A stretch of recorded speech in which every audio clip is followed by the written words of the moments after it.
Welcome to the 5th meeting of the Standards, Procedures and Public Appointments Committee. Can I just remind members and guests to switch off mobile phones. Agenda item 1 is about decision taking in private. Does the committee agree to take items 3 and 4 in private? Thank you. Agenda item 2 is our inquiry into procedures for considering legislation. We're going to be taking evidence today from our panel: Claudia Beamish, MSP, Nigel Don, MSP, the convener of the Delegated Powers and Law Reform Committee, and Kenneth Gibson, MSP, convener of the Finance Committee. Welcome, and thank you for coming to help us in our inquiry. Let me just say we will not start with opening statements. We'll go straight to questions, but there will be an opportunity at the end, if time permits, for you to make a final concluding remark, which is an opportunity to pick up any points our questioning is not otherwise drawn out. I'd also like to say, if possible, and I think this is a wee bit of a challenge, we'd like to try and focus and get information on outcomes from the legislative process that are less than optimal, rather than simply examine failures of process where it's uncertain whether the outcomes are suboptimal. And when we do talk about failures in process or outcomes, if at all possible, it would be helpful to get your views as to how likely such things are to happen and what the impact is when they do happen. Now, each of you, I know, has written to the committee, and we have that evidence before us, which does give us a starting point for our questioning. So let me hand over to Richard to open the questioning. Thank you, Convener, and good morning, ladies and gentlemen. I've actually got 3 questions which I'll pose to you. The legislative process in the Scottish Parliament has 3 stages, as you know. In principle, is this model the right one, or, in your view, are there changes needed?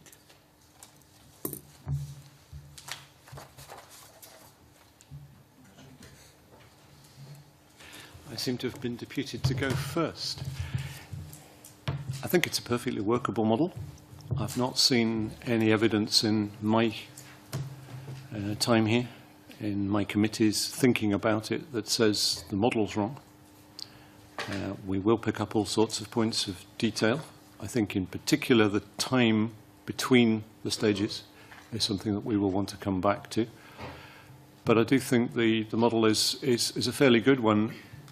Can I say that as someone who obviously has to deal with bills when I'm not on a relevant committee, it seems to me that the stage 1 is very thorough, very effective, and it gives us within this Parliament a committee that knows the subject, my observation, very well.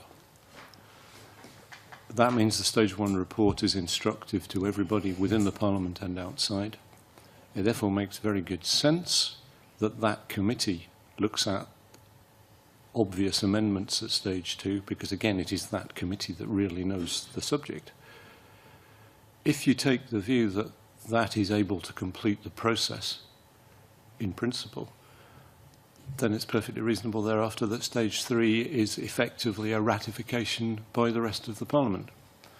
Inevitably, the Parliament wants an opportunity to amend things.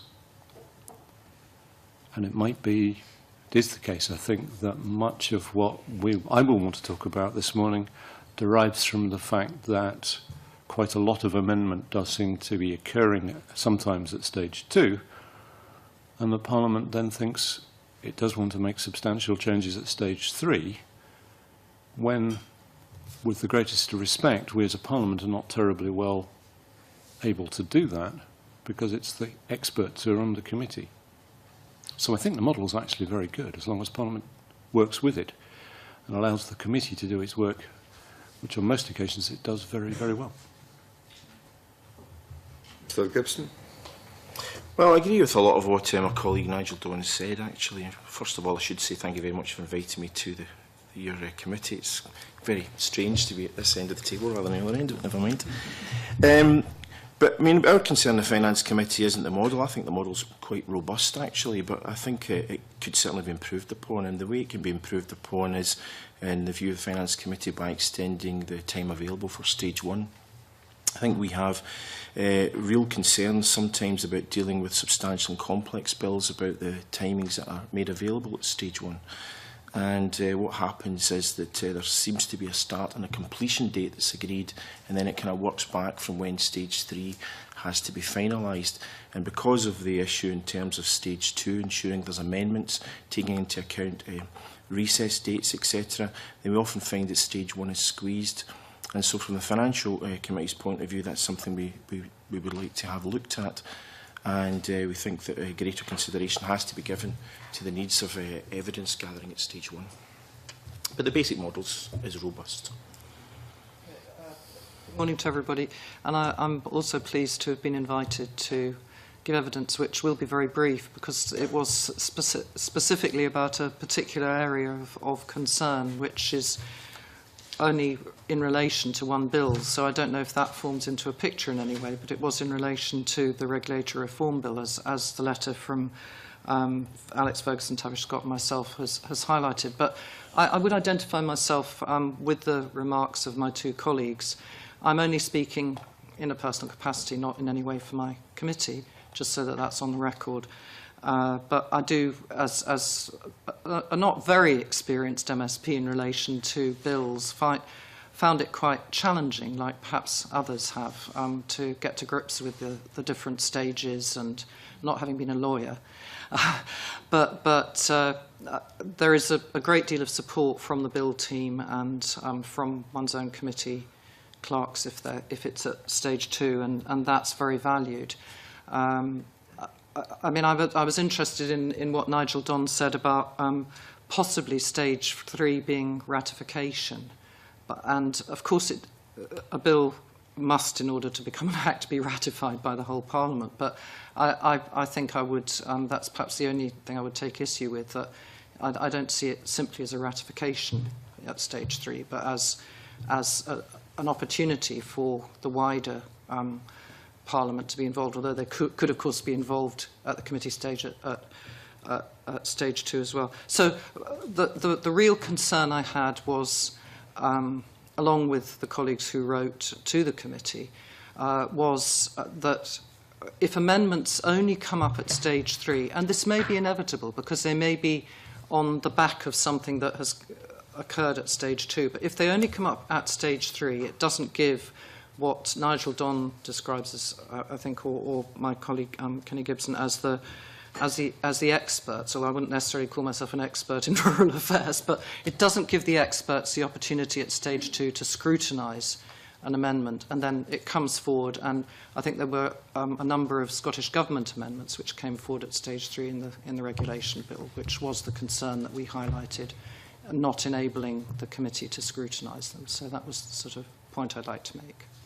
I wonder, just before we move off that subject, whether I'm being led by what I've just heard to the idea that Stage 3 is in fact two stages. There is the Parliament sitting as a committee, and then there is a Parliament debating the bill that it's decided on.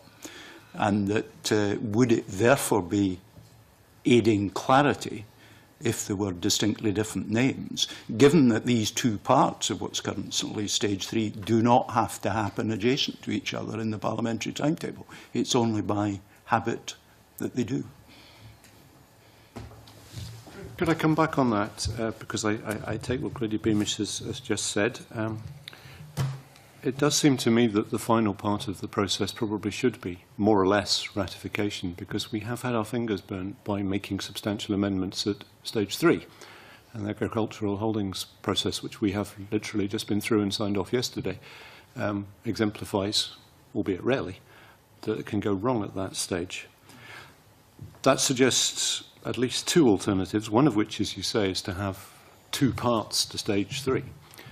An alternative is to encourage, or perhaps ensure, that members address their concerns in the committee at Stage 2. And rather than a bill coming to the Parliament after the committee has looked at it, that members who have any concerns at all about it at that stage get themselves into the stage 2 process and engage with the committee. Now, I have to be careful as I say that, because, of course, a lot of members do. So that is quite routine.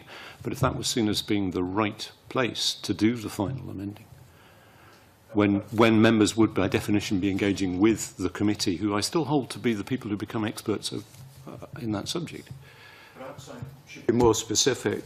Is the debate not actually stage 4? I sometimes wonder, actually, convener, if there's any real purpose to that debate. I mean, it's a big anticlimax after you've often battled through a whole load of stage 3 amendments, and there's always a mass exodus of members from the chamber when we've all been there, we've all spoken in the debate after stage 3 at various points, and I just wonder if there's any need for the debate after stage 3. And in this, I am speaking in a personal capacity, not on behalf of the Finance Committee. I mean, I sometimes think it would be better to have a debate before the stage 3, so that you can actually inform some of the amendments for people who may not be part of the lead committee, or indeed the Finance Committee, having dealt with the financial memorandum, and that might be better to inform stage 3. But I'm speaking in an individual capacity. I certainly don't really think there's a lot of value to be held in the debate that comes after the amendments. Would the debate be of greater value if Parliament had the amended bill before it, when it had that debate? I would certainly think it would be better than having it immediately afterwards, because at least then the dust will have settled, and it would give all parties an opportunity to actually have a look at it. I don't want to put too much of my personal bias into my questioning, but you may see some of it. I think it's quite obvious and quite blatant. Good morning. Relatively new, I found it rather baffling also when you get to these massive amendments in stage 3 and you're just given a piece of paper telling you how to vote. I would have thought that your idea of at stage 2 that you get a better idea that there's a debate then rather than having the debate at the end of stage 3. But I would personally think it would be much easier to follow. I don't find it very easy in this, when you had this, you've mentioned in your letter 3 groupings, I think, came in at the end in stage 3 and were just voted through en bloc. And there was no chance really to debate them or anything. And I wondered if in stage 2 that would be the right way to handle it and take it like that, because it is quite difficult when you have all these amendments. As you say, everybody then just leaves the chamber and the debate goes on, but the debate becomes irrelevant because it's not, there's no point in staying because everything just goes through. I wonder if that's not a better idea, rather than have a stage 4. A stage 4 just prolongs it to my mind, but I'm relatively inexperienced, so I'm not...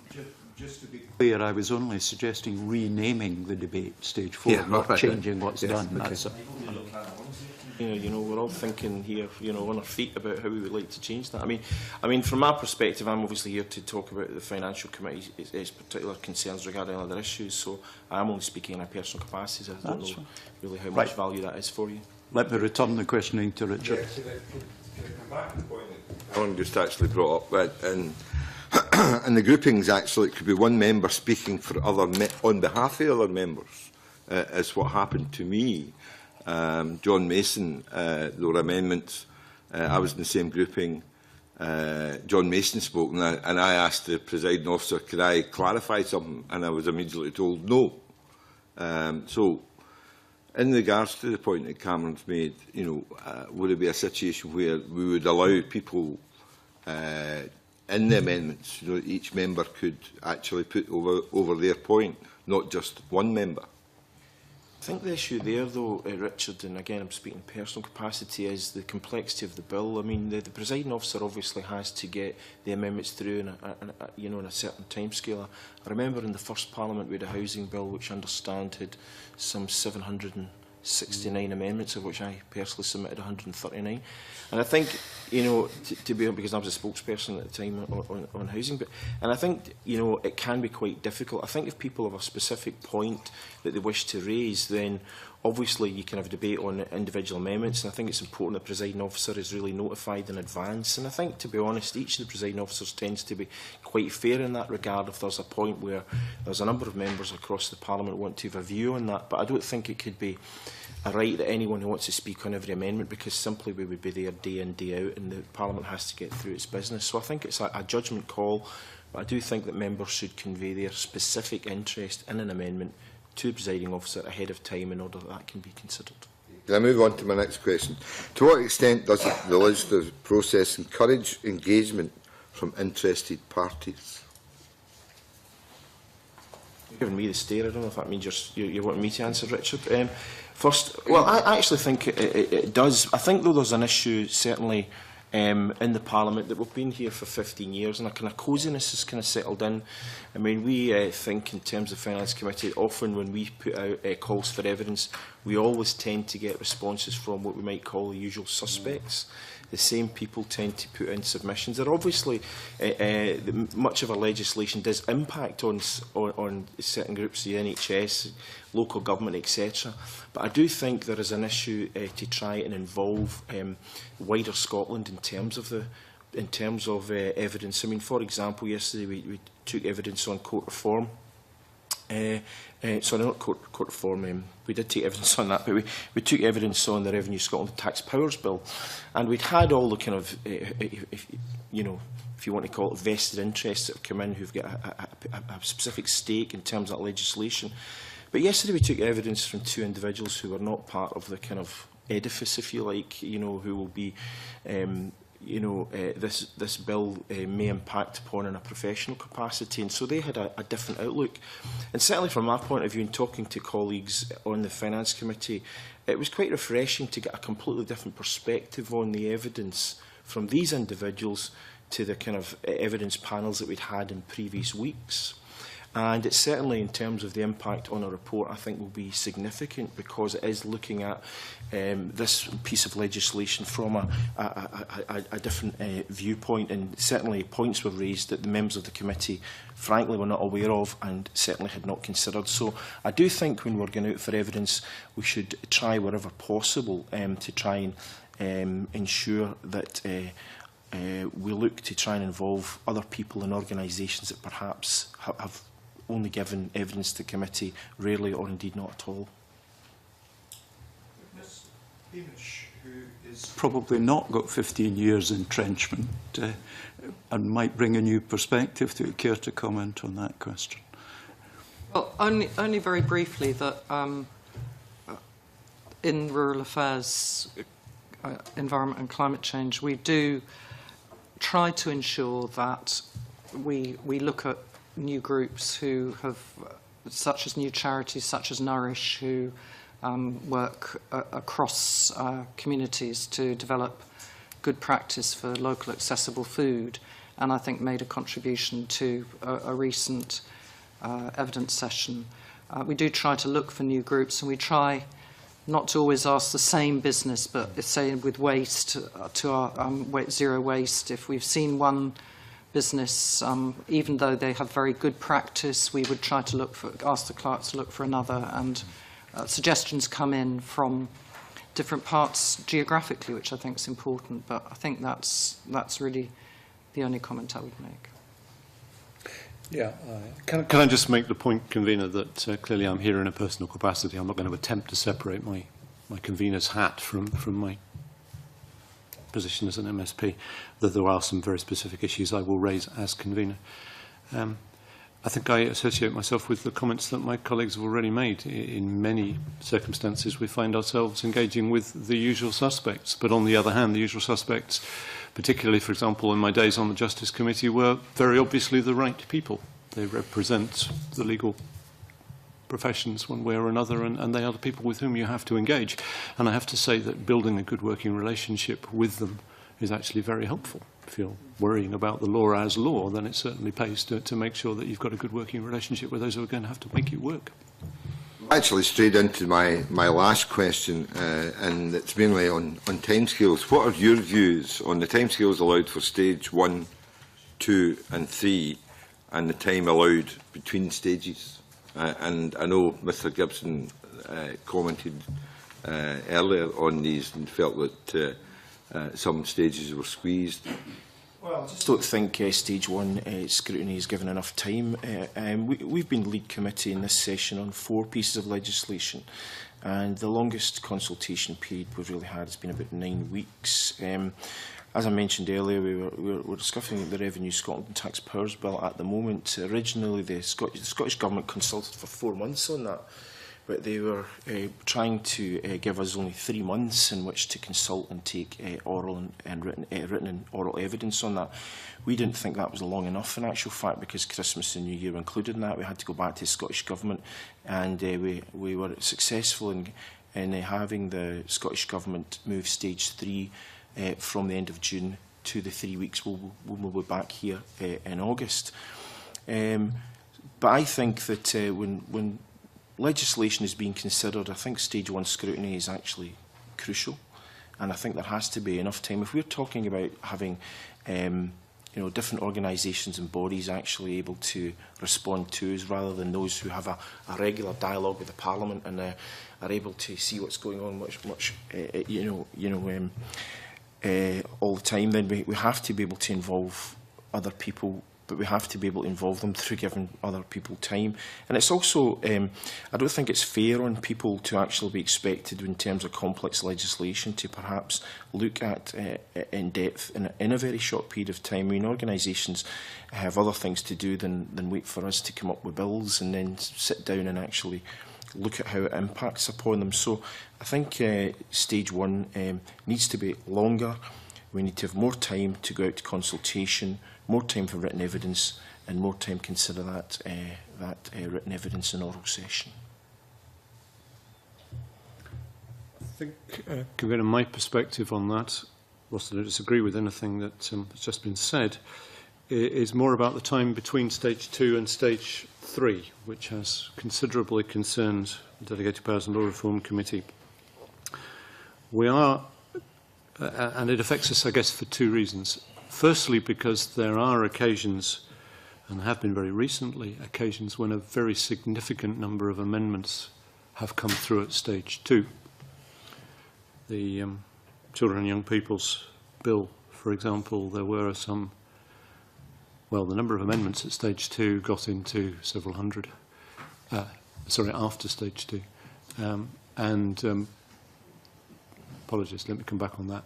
The number of amendments that we needed to look at afterwards were several hundreds. And there were 22 new or substantially altered powers introduced at stage 2, which the committee wants to look at on behalf of the Parliament before stage 3, because we regard ourselves as the gatekeepers for the legality, appropriateness of those powers. Now, the rules say that the Delegated Powers Memorandum, which is the government's explanation of what it's done, needs to be laid by the Friday of the week 2 weeks before stage 3 is scheduled to take place. So if I sit myself now on a Thursday, if stage 3 was scheduled for next week, then the government would have had to have produced the Delegated Powers Memorandum by last Friday, and the Delegated Powers and Law Reform Committee would have had to be able to consider that on Tuesday of this week. So our legal advisors have the weekend to look at it, communicate with us, and we have one meeting at which to try and work out what on earth we might want to do with it. Now, under most circumstances, that works. And to be fair to the government, they routinely bring their Delegated Powers Memorandum forward to help.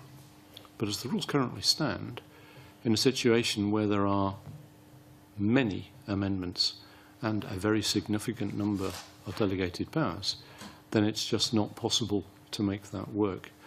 And in the case of the Children and Young People's Bill, the powers that be, which is frankly pretty much everybody involved within the Parliament, actually came to the conclusion that it really wasn't going to work, and things were deferred to make sure that it did work. But that was because everybody was agreeable that we needed to push things back. If the government had, for its own reasons, decided that things were not going to go back, then it would have been quite honestly impossible for Parliament and my committee to have achieved what we should have been doing. Now, the system worked well in the sense that the powers that be did move that. So maybe we don't need to change the standing orders. Maybe we just don't need to extend everything.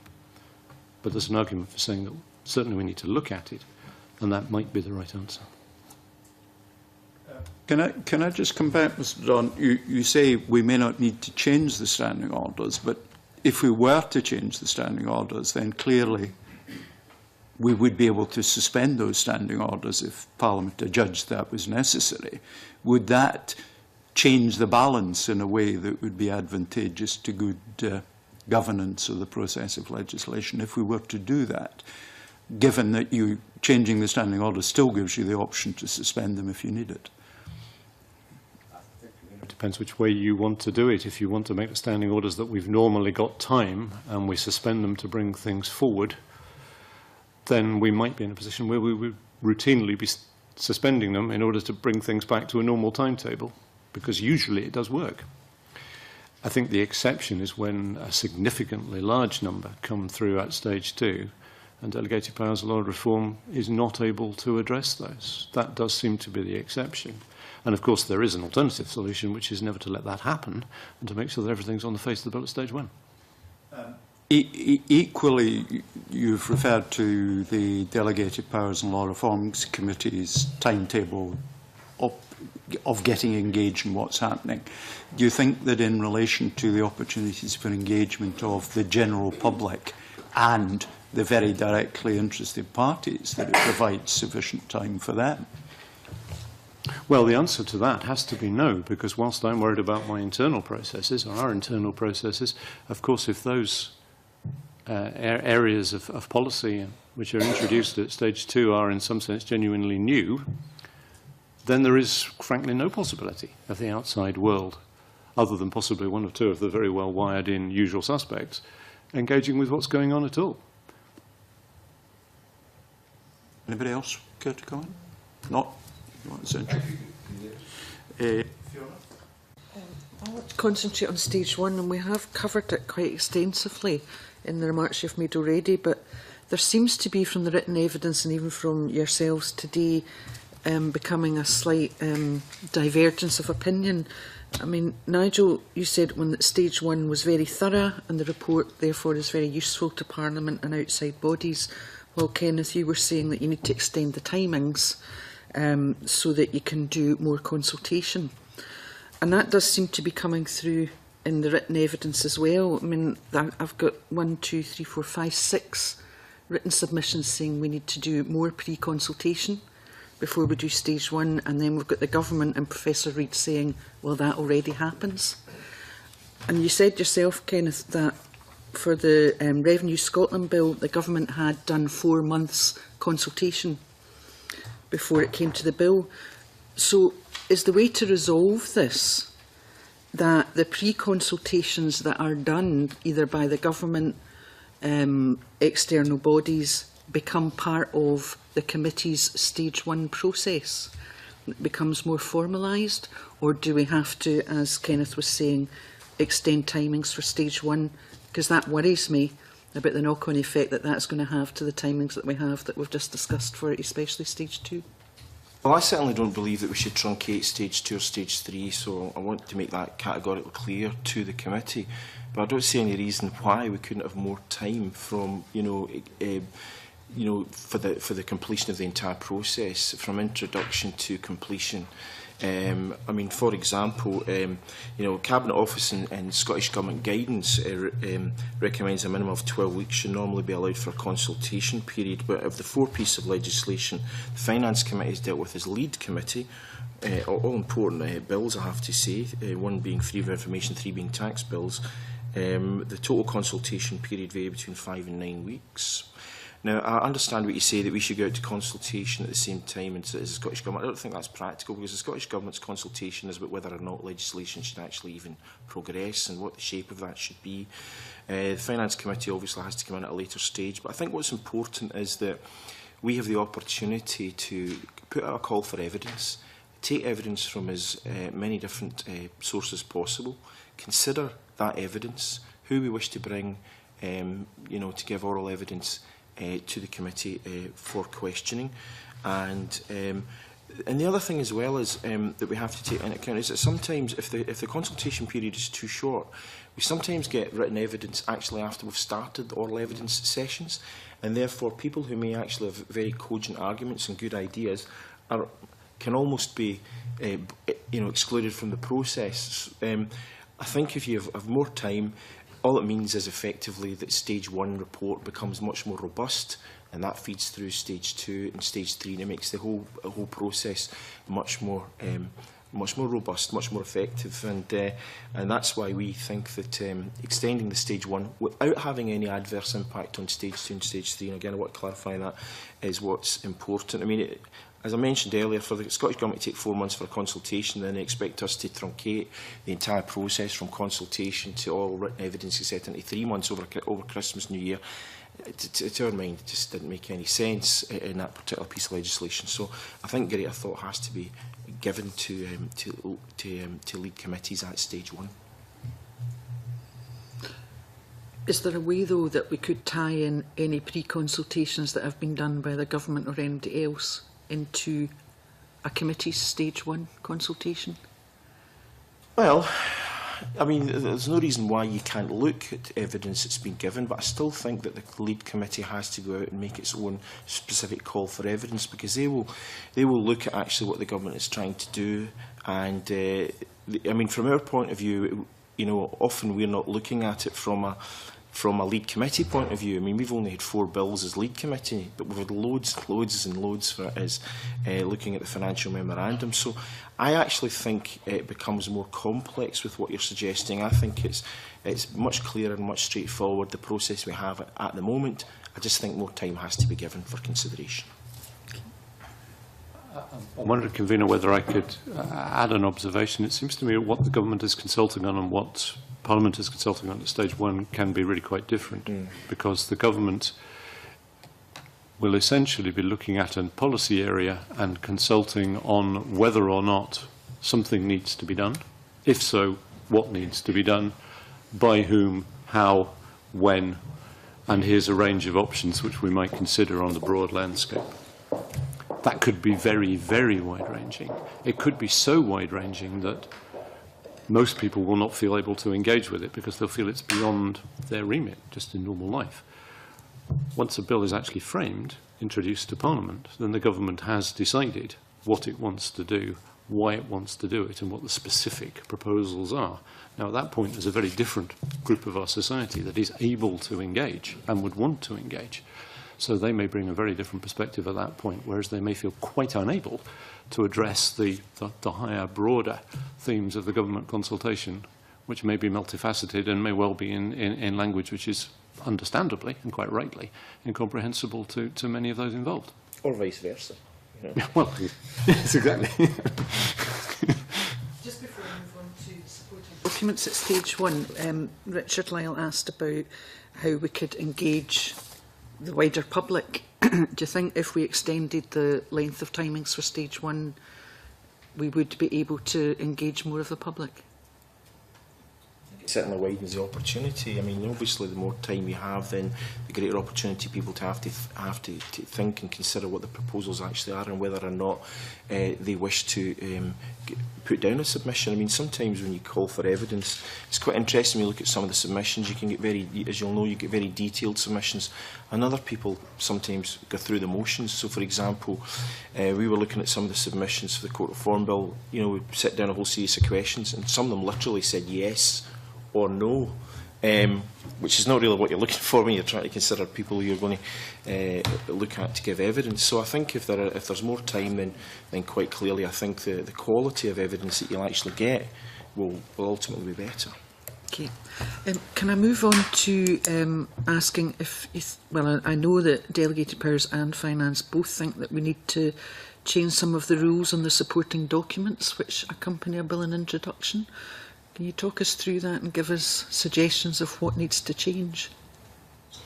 Well, from our point of view, what we really want is to have greater consideration in terms of the amount of time it's considered for financial memorandum. I mean, if you think about the financial memorandum, what it basically does is to look at, obviously, the finances underpinning a specific piece of legislation and whether they're robust or not. We have to interrogate the bill team and indeed others to look at whether that is the case. Now, the financial memorandum has to be prepared, or we have to finish our work on it, I should say, in order to inform the oral evidence session with a minister, or if it's a member's bill, the individual is giving evidence to the lead committee.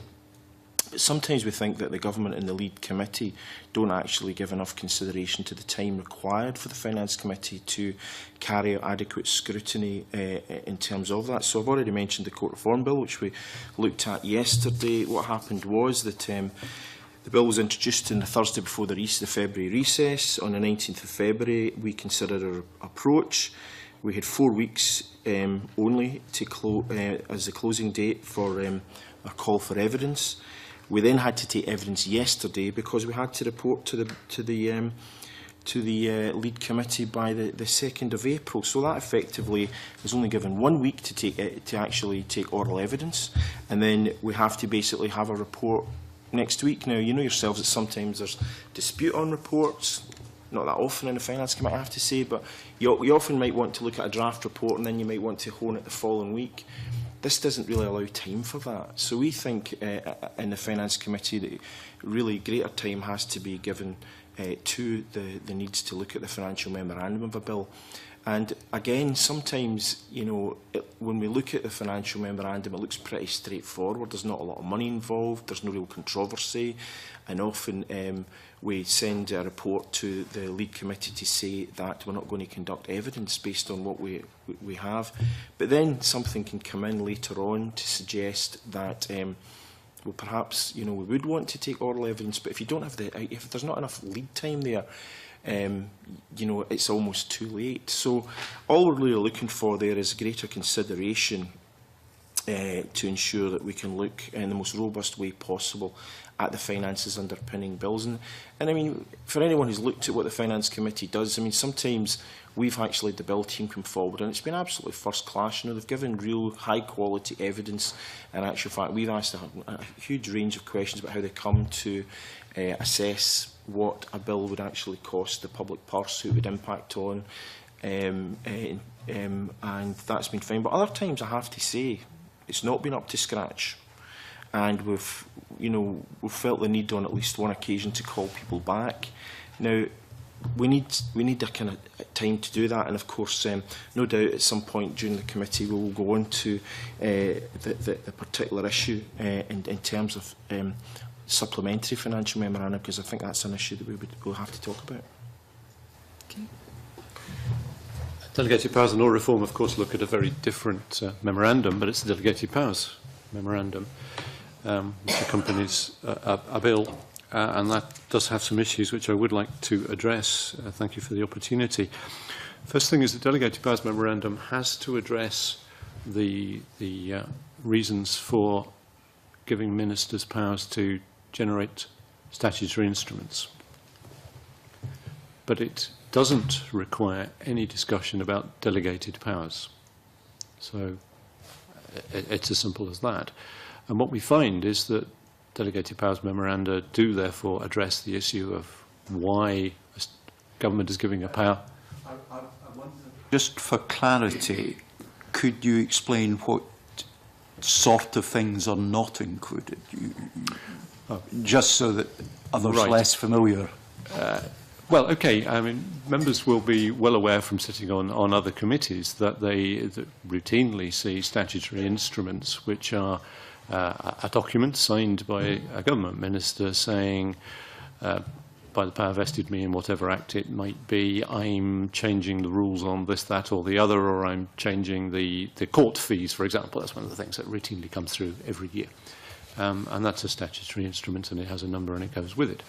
But if you were, for example, to find that legislation gives a minister a power simply to give direction to somebody to do something, then that doesn't require a statutory instrument, and that's a delegated power. Now, as I say, the delegated powers memorandum will address the former, but will not address, and is not required to address, well, perhaps that's the important point, is not required to address a delegated power, and routinely doesn't.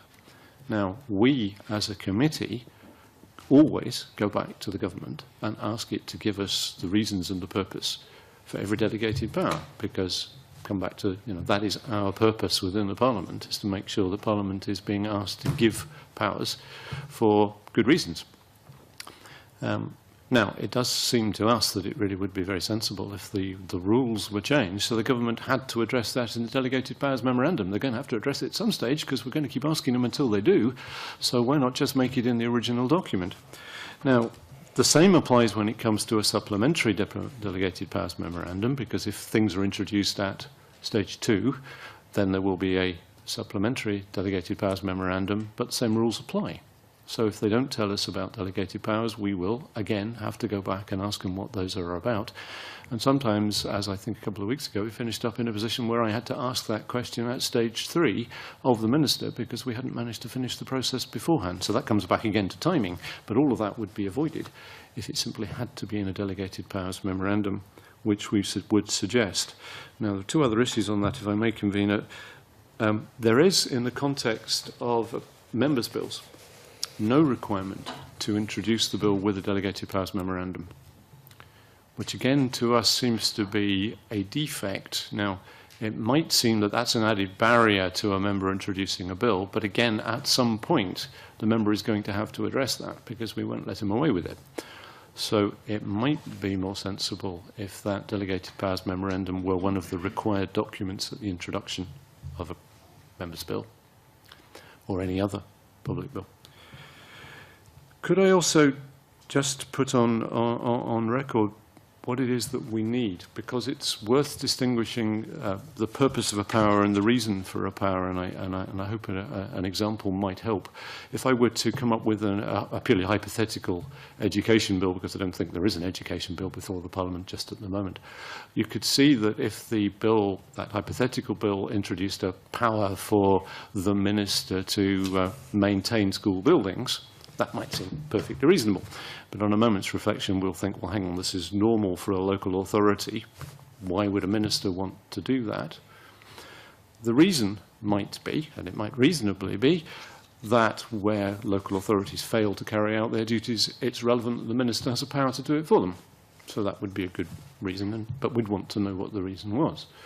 But we'd also want to know the purpose, because if that power were ever to be invoked, then it would be perfectly reasonable that the purpose might be to provide our children with adequate schooling, places where which schooling could take place. But I think it would be pretty clear that it wouldn't be appropriate for the minister to exercise that power, for example, to preserve a building which was no longer in use because it was an ancient monument and he wanted to look after it. That actually wouldn't be the purpose of the original power. So that's why we need to know not only the reason why the government wants to give a minister a power, but also what the purpose of that power is. And that's why quite a lot of detail is required in these things, so we can actually see whether Parliament is giving the right powers for the right reasons to the right people. I think that gives us quite a lot of food for thought, doesn't it? Can I just, finally, just have you, I don't know if you've seen the submission from the Scottish Government.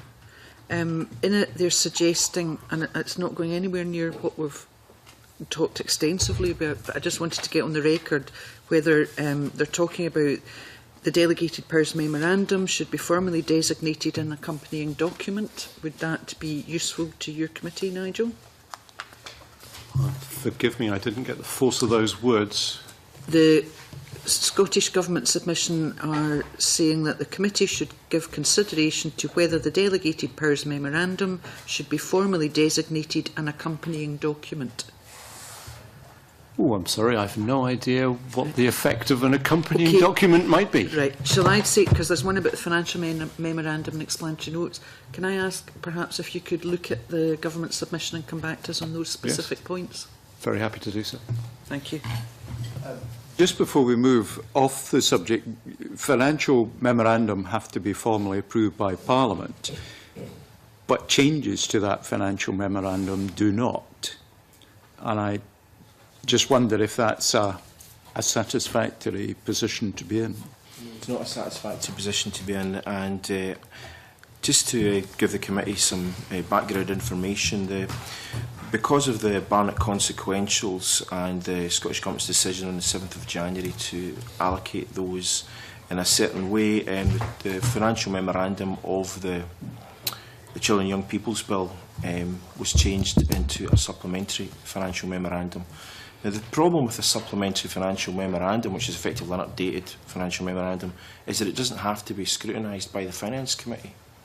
It can actually just go straight through to stage 3 as things actually stand. We, however, did decide to actually take evidence on that,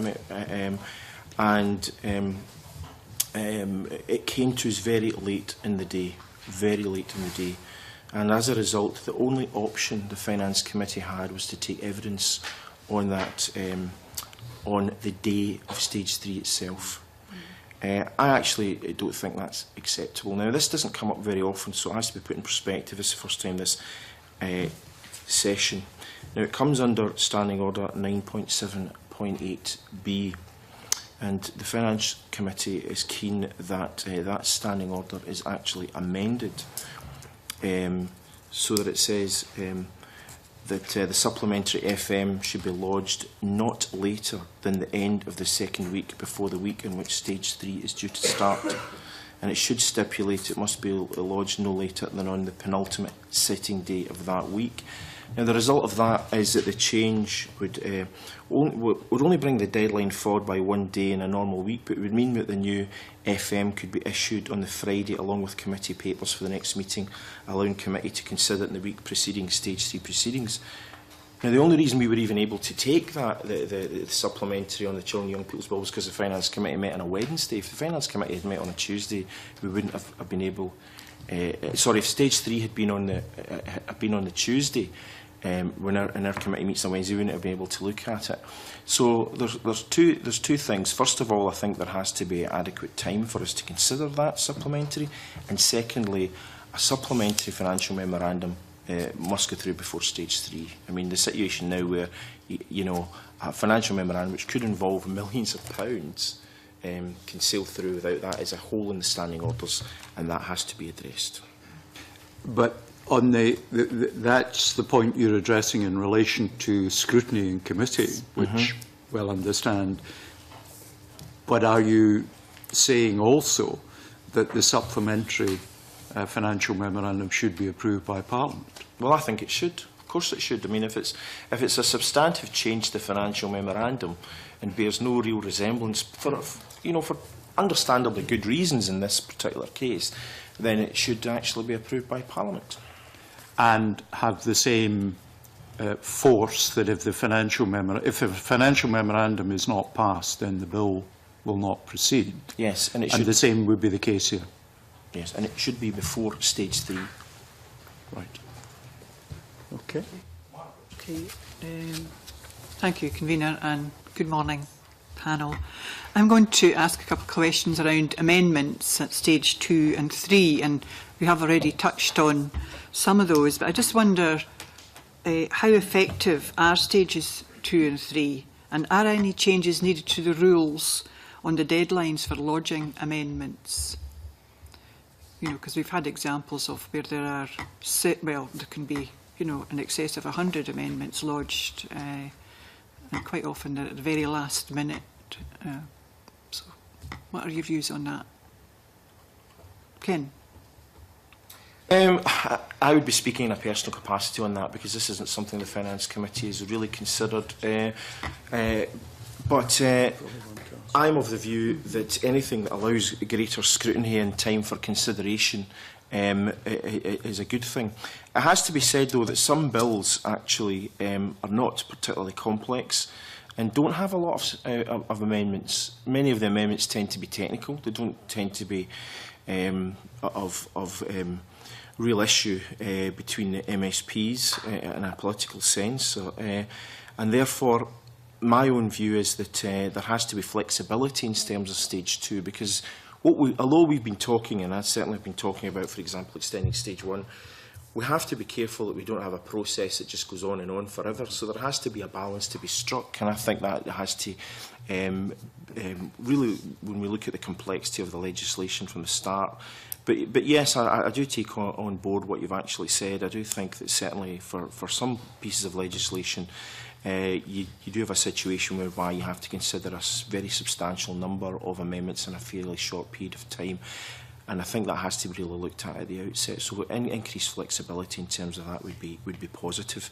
What we do want to get away from, I think, is having a situation whereby minimum periods for stage 2 and stage 3 become the norm. I think that that's something we don't want to have. We want to have greater flexibility wherever possible. Yeah, what's your view on that? Thank you. I mean, I'd agree with Kenneth Gibson that it's an issue of balance, but the scrutiny is one of the, what I would see, and I hope the committee would agree, one of the major roles of an MSP, within committee, but also further to that in stage 3, albeit not as an expert. And so I think it is a balance to be struck, and I don't see any way that we can encourage, well, we could encourage members not to put things in at the very last minute, but we all have a deadline, don't we? And that makes things difficult. But at least there is the daily list whereby things come in gradually, But I don't really see any way other than pointing out to members, what the challenge would be for the committee or for if things all come in at the last minute. I can't really see any way around that. In your submission, and I think there was one of the other committees that submitted around, there actually weren't amendments, there were additional powers or policy that were being added at amendment stages. Yeah. So do you feel that there should be some sort of ruling around that? Or? I don't frankly see how there could be a ruling to say that can't happen, but it may be in very exceptional circumstances that something has come forward as a result of stage 2. But I think certainly Scottish Government should be encouraged to put everything in that's at all possible at stage 2, so that there can be scrutiny from the committee, and there can be that discussion between the committee and the minister, and indeed it gives more time for committee members prior to that stage to have a dialogue with those who are expert outside the Parliament as well. In the Regulatory Reform Bill, the three of us who wrote to the committee did feel that there was a rush and frankly a slight sort of panic about what's the implication of this, and we shouldn't be put in that position really unless it's utterly necessary, I would say. Well, thank you. Could I endorse that? First of all, can I observe that with the Public Bodies Bill, amendments for stage 3 came through sufficiently late, not out of order, but sufficiently late that we as a committee were not in a position to actually get satisfactory answers, and that was one of the occasions when I had to actually ask a question during the amendment stage to put a suitable answer on the record. Now, the answer was forthcoming, and we knew it was forthcoming, but nonetheless it really should have been addressed to the committee, I think, rather than at stage 3. I do just wonder, and again we have convened the agricultural holdings activities over the last few months as a reminder that things that are introduced at stage 3 can go wrong, and we know that can happen. It happens rarely, but it has happened. This is purely a personal suggestion, because certainly the committee's not discussed it, but maybe you might like to consider a changing of the rules in such a way that substantial amendments and substantial new policy areas cannot be introduced at stage 3, and actually assert that such things must be brought forward at stage 2 by whoever in such a way that they are completed there. And stage 3 amendments have to be consequential and minor. If I might just sort of put my convener's hat to one side for a second on that particular subject, as I was there at the time, I do recall that the stakeholders that were involved in the agricultural holdings, all three parties, agreed, and across the Parliament we agreed, and I was part of that agreement, that what was proposed made sense and should be done, and there was a degree of urgency about it. And I think we would need to be very cautious about having a blanket ban on actually responding to something that had emerged through the process of the bill, and which had secured the agreement of all the disparate stakeholders, the key stakeholders. The problem was that in law, after a period of 10 years, it was decided in a small regard didn't meet the proper requirements of ECHR. And the courts are entitled to do that. And I suspect we can't legislate to stop them do it and wouldn't wish to. I now put my hat back on again. Might I just observe that, as I say, I have no mandate to say this from anybody else, but it might be that the very circumstance that we've just spoken about actually could have been regarded as consequential to what was going on. Right. Thank you. Could I just say on that point that it could possibly be a way forward if it's felt that it's not appropriate to say that something new can't come in, that there could be perhaps some robust guidance about the setting of expectations that's actually written down. Might be a possibility as a sort of way forward. Okay, and on stage 3, could it be constructed differently, for example, a longer gap between the consideration of amendments and the debate? I know, Kenneth, you had said your personal preference was that the debate would be first. I just wonder if you have a view on that, Claudia. I haven't thought about it before today, but I do think that this is again a personal view. I do think that I have wondered what the point of the debate after the amendment is, and I wouldn't really, frankly, see much point in there being a debate immediately before the amendment, stage 3 amendment stage either. But possibly, in terms of parliamentary business, I don't know how this could work, but possibly if it was a few days before, so that if there were things that were coming forward, they could be aired and debated prior to the business managers in the different parties discussing with their parties, drawing up a whip sheet, by which time we're kind of all in a place where, you know, we kind of are perhaps stuck to some degree. Yeah, then that would interfere with the timings of lodging amendments, wouldn't it? Yes. Yeah, so. Yes. I'm sorry if I'm not clearly thinking it through, but I'm sort of thinking complex issue. Yeah.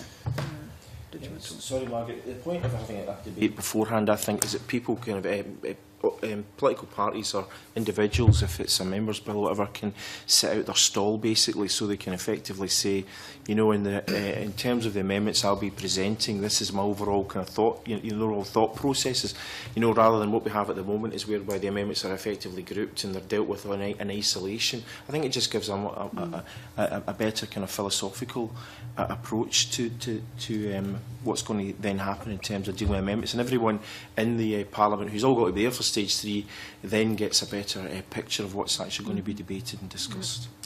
Fiona? Would it be helpful if the timings for the stage 3 amendments, when we're actually in chamber debating them, would it be helpful if we had longer periods to have debates on the amendments at stage 3? Well, I think that depends personally on what the kind of interest is. I mean, for example, Richard earlier on talked about this kind of issue, and I think you do have some very key amendments in all pieces of legislation which maybe, you know, 8, 10, 12 people all may want to have a say, and I think that's up to the presiding officer. But I think certainly from the presiding officer's point of view, I think whoever's in the chair would want to try and involve as many members as possible, particularly if it's a controversial or a key issue. But other issues might just be fairly run-of-the-mill standards. So I think, again, it has to be a kind of second-see approach, you know, a kind of, you know, the presiding officer has to look at the level of interest in a specific amendment, because there'll be outside bodies, for example, who may be lobbying members to submit these in the first place. And timings have to be appropriate to the individual amendments. I don't think, though, we can have an open door policy whereby every amendment can be debated by just whoever decides to press the button on the day. I think there has to be a wee bit more control, otherwise the timings go awry and it can take days. In fact, I mean, remember I referred to the housing bill earlier on. That was a housing bill. You'll remember it, Fiona, because you were in the first Parliament as well. You know, it started at 9 o'clock on the Wednesday, went on till 7:30. This is just the amendments, and then the following day, 9 o'clock till 7:30 again, straight through. We've not had that in this session, so I think it's because it was seen that legislation at stage 3, amendment stage, was taking a huge amount of time, that they did actually decide that not every amendment should be debated by whoever wanted to contribute. Again, the word balance, I think, is important. Bring Cameron in. A lot of these amendments consequential, therefore they fail. So just because I find when we have all these amendments, a lot of them just become consequential, and we just don't. They're not really debated or they're not passed. Yeah, I mean, I think there's an issue there, obviously, about a consequential amendment. I mean, my own view is if an amendment can only work if the initial amendment is actually agreed, then I think they should automatically fall. And I do think it's kind of daft when you have individuals plodding through, you know, demanding that they go to a vote when in actual fact it's a nonsense, really, to be honest. What he says. I just think it just, I just don't see the point in it. I think you have the, you know, if the First Amendment isn't carried, I really don't see any point in going forward with that. And at the moment, it's up to the individual member if he or she decides to press. And I think, to be honest, if it's a consequential, my own personal view is it should fall automatically. Should it be the PO that decides that, or not? Well, yeah, I think that is a good point. I think, you know, I think it has to be the presiding officer, really, that's in the chair at the time. It would decide, you know, whether that. And I think, you know, if there's any doubt about whether it is indeed a consequential, then obviously the amendment should go forward. But if it's absolutely, you know, if you've knocked away the foundations... Yes, there's no point in building the structure. Thank you. I wonder, and this raises a bigger question, but the consequentials may be voted on before the substantial amendment, because we vote as you go through the bill. And one of my little hobby horses is we should actually vote on amendments in the order in which we debate them. What's your view on that? Well, I think that provides clarification, not so much for the members who are sitting there with their lists, but I think for people in the public gallery, outside organisations who are interested, I think, and the members of the public who may or may be watching, or may be watching it, then I think it makes it clear what is actually being voted on. I think to have a situation whereby you have a debate, and then you might have another debate, and then another debate, and then you vote on what you debated at first, I don't think is helpful, frankly. The example I give is one on land reform, where one of my amendments is debated on in June and voted on at the end of October at stage 2. I wonder whether I could just try and pick up where we were, because I seem to recall the original question had something to do with the debates, actually. Can I go back to the you know, why the stage 3 debate? I think it's an extraordinarily good question. You know, what on earth is it actually trying to achieve when we've frankly decided what we're going to do? The amendments are over, and all we can do at that stage is either pass it or fail it. And I don't recall in my time that any bill has ever been voted out at stage 3, but I guess it may have happened. Not in my time. Anyway, the routine is at that time we're just congratulating each other on what we've done, or rehearsing some argument which we've actually lost a vote on. To my mind, the important debate is the stage 1 debate. In exactly the same way that it is the stage 1 report, which informs what Parliament is going to do. And I think I would invite the committee to have a serious thought about any subsequent debate, is what's the purpose of it. Can I say on the issue of timings and the way the presiding officers have worked it again in my time, I think we should give the presiding officers a round of applause. I think they have tried very, very hard to make sure that everybody gets in on everything they want to get in on. They have routinely allowed debates to run over. We quite normally have standing orders suspended, or whatever motion it is that allows things to run on from the prescribed times. I think I would say 3 cheers to the presiding officers in my experience on that. Groupings, though, do seem to make a great deal of sense. I mean, those were raised. Clearly, if all the amendments are in an area, then it's appropriate that that should be debated as an area rather than each amendment being poured over at another stage. But I do think I'd come back to Richard Lyle's original point about an individual who's somewhere in that grouping but not leading it, not being able to come back. I mean, I shared your frustration at that moment, that the person who's got the first amendment in the grouping gets to sum up and wind up, but nobody else gets another shot. And sometimes that doesn't seem to be appropriate. So that's something, again, you might just like to consider. But I do then just reflect on this discussion, presiding officer, and think to myself, well, a lot of what we're doing at stage 3 is whipped. A lot of what we're doing in Parliament is whipped, and the current Parliament Of course, that means that one party has a majority in the previous Parliament. Life was more interesting. Before then, there was a coalition which could get things through. So an awful lot of what's going on in the Stage 3 debate is people putting things on the record, knowing that their argument is not actually likely to affect the result. That's the reality. I don't particularly enjoy saying it, but that's actually what's going on. I'm wondering, Convener, whether, therefore, the committee needs to consider two scenarios. One is that circumstance, but also the other circumstance in which we might well find ourselves where no party does have a majority. I think that's bound to be the norm, but equally where there may not be a coalition, and where individual members of groups voting at Stage 3 and other places might actually be more important than it is now, not numerically, but in the context that it will actually change things and the debate will be meaningful. And therefore you might like to get what we currently call the Stage 3 debate in a place where it's going to affect the outcome under those circumstances, because at the moment it won't. That certainly gives lots of reasons for thought. I mean, around the procedures for amendments, both in committee and at chamber stage, you know, do you think they're clear enough and understandable? And, you know, for example, the marshalled lists that we get, and then we get the groupings, do you think there's an alternative way that we could present those? I mean, you've already said that, you know, perhaps it would be better should it be in every individual amendment as it comes, but, you know, how do we get around that? How do we present that? Can I just say, of course, you may wish to comment on that excellent document, This Is Not the Marshalled List, which was my brainchild.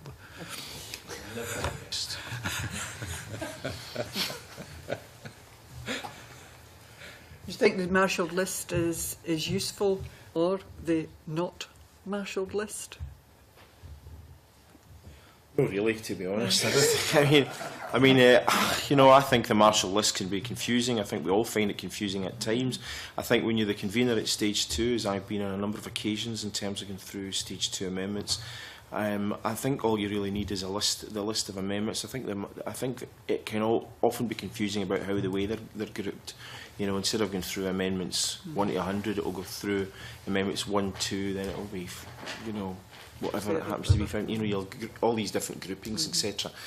I think the purpose of it is quite clear. It's to try and keep the amendments in some kind of order whereby the subject matter at Stage 2 is all grouped together. So, for example, even though I might put an amendment in on the Monday, and Nigel puts one in on the Wednesday, but Claudia puts one in very similar to, in the same area as myself on the Friday.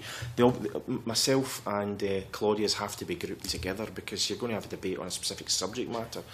So although it's easy to be critical and say that, you know, it's confusing and not very helpful, it's hard to see how you can have a more logical way of actually doing it, to be honest. That's certainly how I feel. You know, I look at it and I think, my God, what does this mean? But at the same time, you know in yourself that there are groupings so that you can actually deal with one topic, go through the next bit. And of course, it is based on the structure of the bill itself, so you're actually going through the bill section by section. So it does have, so although it seems a bit confusing at times, it is based on a logic and a structure, and I cannot, certainly off the top of my head, think of a better way of doing it. Okay, so you're all in agreement with that then? Yeah. Could I just, it's a consequence of numbering amendments in the order in which they come into the chamber desk.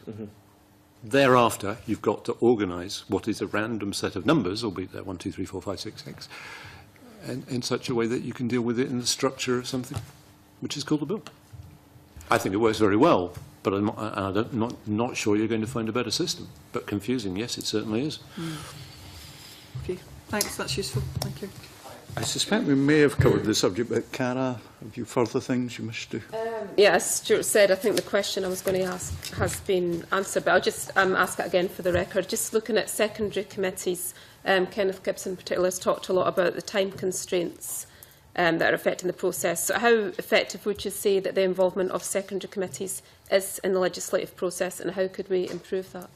Well, I mean, I think it's important, and I think what should happen is that when the Lead Committee and the Scottish Government, for example, sit down to decide on how they take a bill forward, then if the Finance Committee is going to have an involvement in terms of financial memorandum, we're also consulted at that point.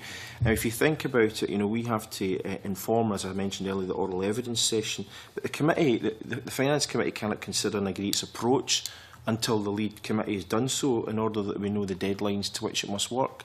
So it would be helpful if we were actually involved at that early stage.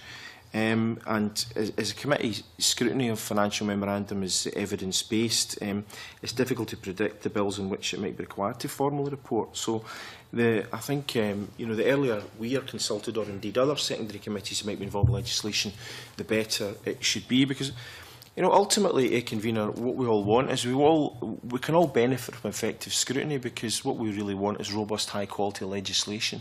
And I think that's what what all of us here in this room want to try and secure going forward. I would simply comment, Convener, that Delegated Powers and Law Reform has, I think, a very, very good working relationship with the government, simply because our legal advisers have a very good working relationship with the government's lawyers. I wouldn't say it's absolutely seamless, but it clearly works very, very well. We know what's coming down the track, and the people who need to talk about things with each other talk about those things with each other. I suspect Mr Don has just helpfully reminded us that us 129 legislators are supported by a highly effective team of advisors who have the professional skills which are fit for purpose, and to whom we're all, I think, immensely grateful. Now, I think that brings us to the conclusion of the questions we want to ask. Can I just go along the panel, perhaps starting with Claudia Beamish, and give you each the opportunity, if there are any matters that you feel you wish to make us aware of that we've not otherwise covered, and you can say there are not. That is permitted as a response. Claudia. Right. Thank you, Convener. There is one, and it was in my papers to you, and I would just like to make sure that it is on the record. I don't think it's quite what you were asking for, but nonetheless it is important, and it has reared its head, because there have been a couple of cases where statutory instruments have come through which had appeared to be perfectly reasonable, and the Parliament has passed them, but where we've subsequently discovered from court rulings that one way or another we didn't quite get it right.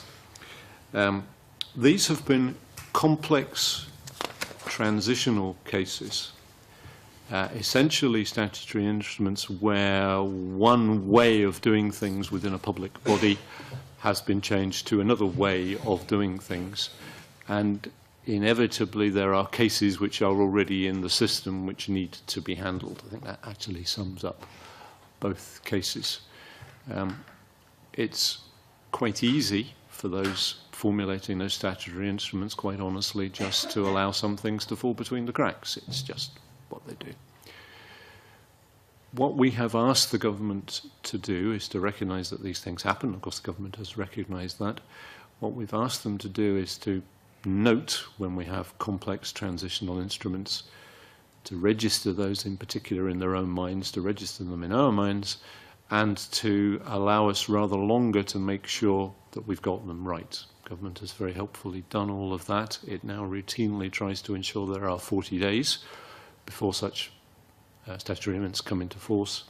And I think it's fair to say that that's all working very well. You never know until afterwards whether we've missed something, but I think attempts to correct what's an obvious process difficulty, I think, have been well managed. So this is no criticism of anybody, but I'm just wondering whether the rules, one way or another, should encapsulate that somehow.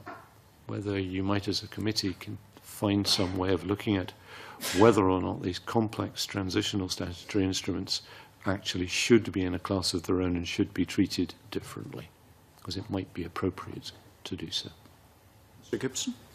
Thank you, Convener. The final point I was going to raise was actually covered in response to the question to Cara Hilton's question, so if nothing further, I just want to thank the committee for taking evidence from myself on behalf of the Finance Committee this morning. And may I in turn thank all three of our panellists for attending and for what I'm sure we'll consider Was there useful input? We're now moving into private session. I now suspend this meeting to allow press and public to leave.